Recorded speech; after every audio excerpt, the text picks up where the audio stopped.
Hello everyone and welcome back to Sector 6 Gaming, and here we have the second part of our Final Fantasy VII video walk slash playthrough. As you can see, we're getting straight back into it. So at the end of the last video, we just escaped Sector 8. Cloud had jumped off the bridge and onto the train, and here you can see he's rejoined the gang in the train.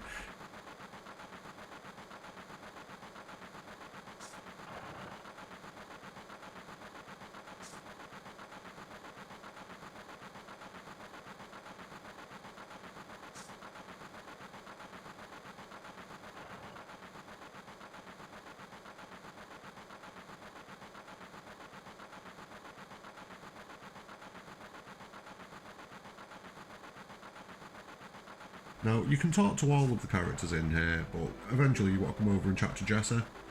She's going to go over the ID checkpoint system with you. I'm just going to skip through some of the bits here. You know, I'm going to let you guys play through the game and read most of the story. But long story short, she's just telling you how it works, how they check IDs, how she designs fake IDs. Now, you're going to want to talk to her again after this, obviously. So this is the ID checkpoint itself actually happening.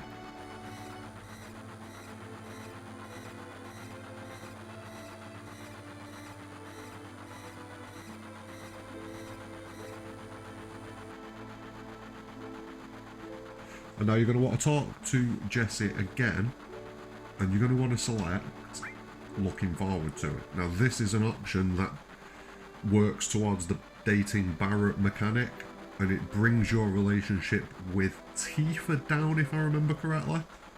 Then after that conversation, you're going to try and walk away, and you and Barret are going to have a nice little chat. I do quite enjoy these little chats between Cloud and Barret earlier on in the game. It kind of conveys the message, and then when you get a bit of exposition later on like Barret's life and why he hates the Shinra and why he wants to protect the planet, everything just kind of fits into place then.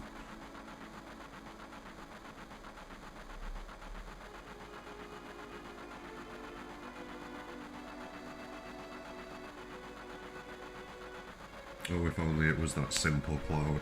Poor foolish Cloud.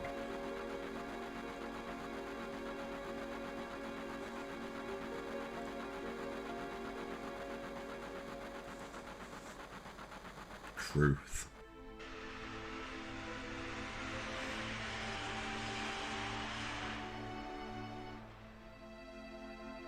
And back at the station, here we are now at the Sector 7 Slums train station. So you're going to come over here, chat to Barret. He's going to encourage everyone to press on back to the hideout. So that's what we're going to do. We're going to move left. Now here you've got another save point. Now, one thing I do recommend, I know I've been quite save, but one thing I do recommend is setting up a nice little set of backups for your saves. So just set up 3 saves here, and just alternate between each one. Or like leave one for when you've completed a main chunk of the game and use the other 2 for other bits and bobs. Foreshadowing, maybe? A little bit? Interesting.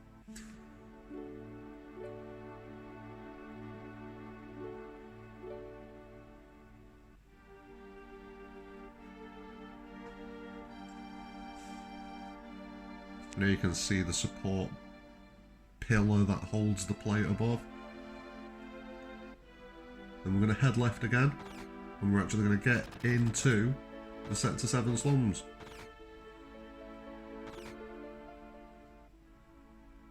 It's just not a way to run a bar, really, is it? Come over here, chat to Barret. Doesn't really matter what you say to him here. There's no consequence as far as I can remember. And when you're inside, Marlene's going to come over, have a little chat, realise that it's not Daddy, run away, and just be scared of you for some reason. I'm going to guess it's the pointy bit on the front of your head. And then we're going to meet Tifa, the next main character that we get in the game. Doesn't really matter again what you select this time, it's completely up to you.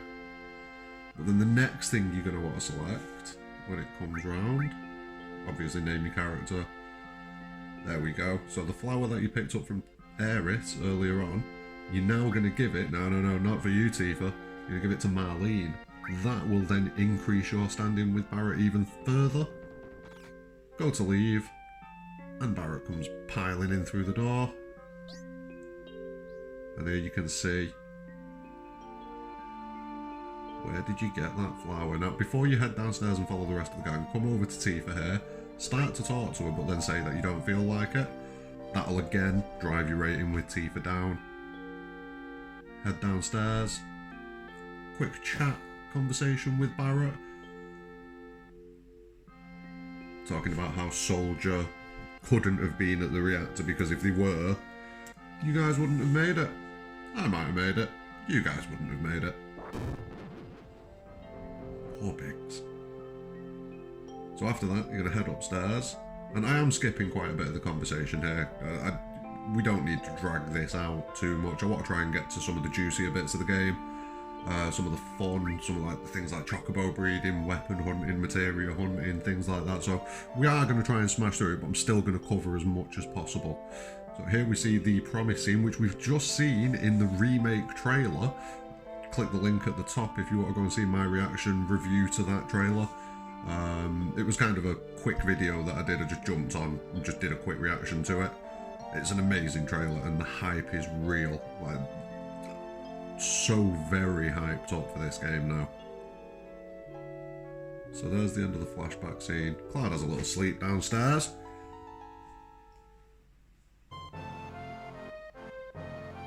And here we go.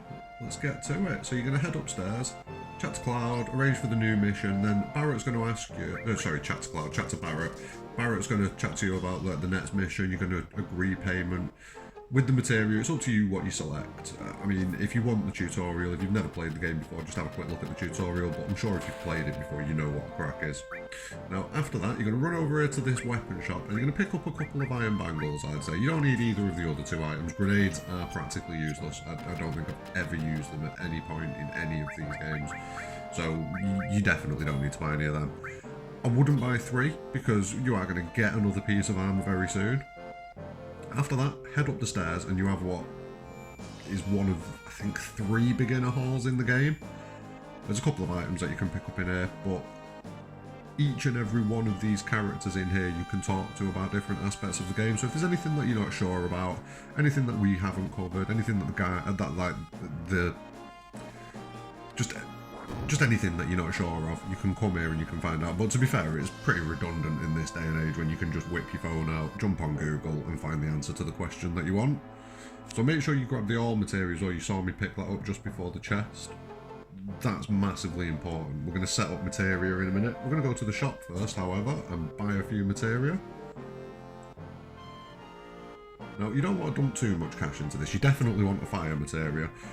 It's not the most useful materia at this point in the game because a lot of enemies have got resistances to it, but if you've got it, it's growing and it's developing and it's reaching its next level, and that's what you want more than anything. Now, probably going to pick up another lightning materia because lightning's quite useful, yeah. So we'll grab another lightning materia because that's quite useful. Then setup wise, you don't need a cure-all spell. Nothing's going to be doing enough damage to you at the minute that you need to cure all. So I would recommend going with Lightning All in Cloud's weapon, just because that then gives you an all attack that will do quite a bit of damage to most of the enemies going forwards, until at least leaving Midgar, I'd say. Just because a lot of them are mechanical enemies, so they're weak to lightning. It just makes sense. As far as your other materials go, you can put them where you want. I'd recommend putting the Restore on Tifa, but other than that, just distribute them so that they're growing. Like, the main goal at the minute is to be getting AP on those materia. I don't know why when I was younger. I mean, I don't know if it is or not, but it just feels like this is like a little fourth wall break. Like that guy's had his little whinge about hoodlums on the train, and Barret's come over to you like, what, did you say something? It just always felt like that.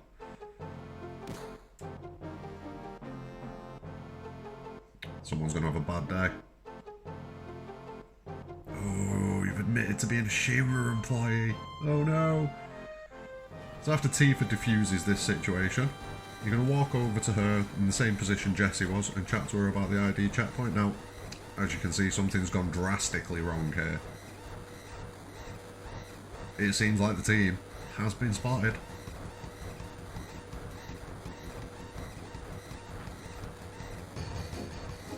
Now, you can run to the back of the train cart. There's a guy lay down sleeping that you probably chatted to earlier. You can go and chat to him, and I think you get a potion or an ether or something like that off him.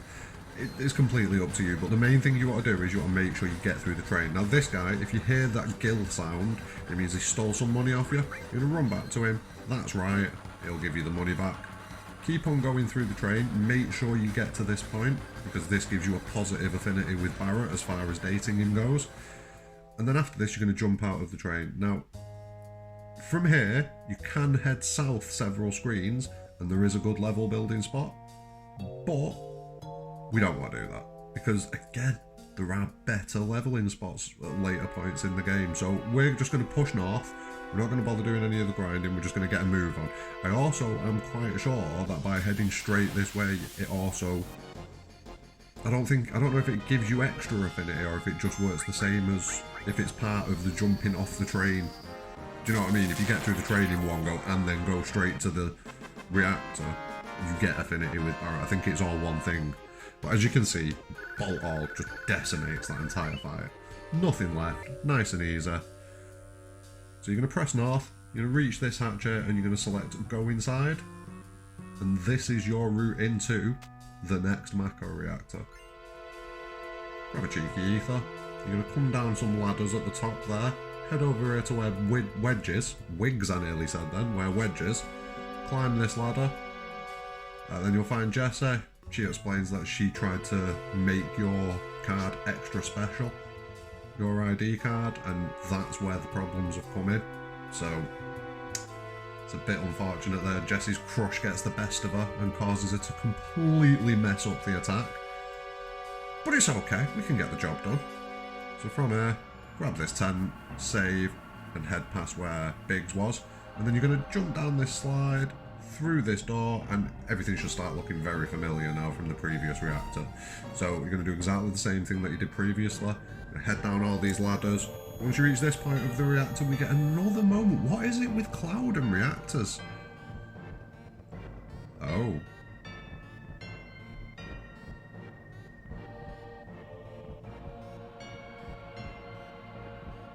So it looks like we might be starting to get some answers to some questions. Sephiroth. Is that the first time his name has been mentioned? I think that is the first time his name gets mentioned in the game. Whoever could he be?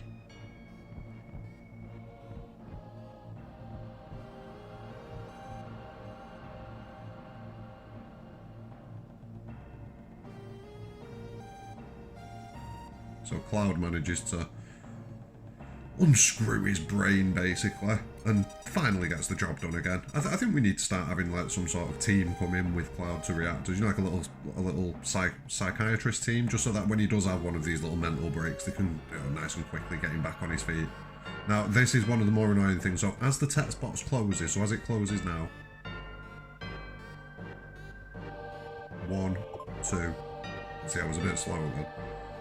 And I do it, I think I fail again here. Yeah, a bit early there. But then, once you close the box, so it's 1, 2, 3. There you go. So once you get that timed right, all three of you press the button. Save, save, save. Because here we have a nice little trap that's been put in place. Shinra soldiers to the left.